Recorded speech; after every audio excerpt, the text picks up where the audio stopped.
რუმინეთის სამხედროებმა მდინარე დუნაიზე ბალას არხთან ახლოს კონტროლირებული აფეთქება განახორციელეს, რათა წყლის ნაკადი მდინარის მთავარი არხისა და სახელმწიფო საკუთრებაში არსებული ჩერნავოდას ატომური ელექტროსადგურისკენ გადასულიყო. ამ ოპერაციების მთავარი მიზეზი ცენტრალურ ევროპაში სითბური ტალღა და ფართო მასშტაბიანი გვალვაა. რუმინეთის თავდაცვის მინისტრმა განაცხადა, რომ წყლის დაბალი დონის გამო ელექტროსადგურმა შესაძლოა ამ კვირაში სრულად შეაჩეროს მუშაობა.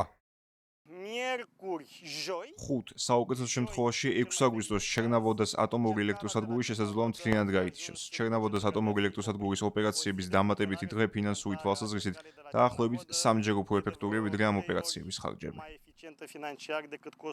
რუმინეთის ხელისუფლებამ უკვე გათიშა ელექტროსადგურის ერთი რეაქტორი. ქვეყნის ენერგეტიკული სექტორი 31 ივლისიდან საგანგებო მდგომარეობაშია. პრემიერ-მინისტრის მოვალეობის შემსრულებელმა ილია ბოლოჯანმა გასულ კვირას ენერგეტიკულ სექტორში მზადყოფნის მაღალი დონე გამოაცხადა მთელი ქვეყნის მასშტაბით და განაცხადა, რომ დუნაის დაბალი დონე ელექტროსადგურის მეორე რეაქტორის გათიშვის საფრთხეს ქმნის.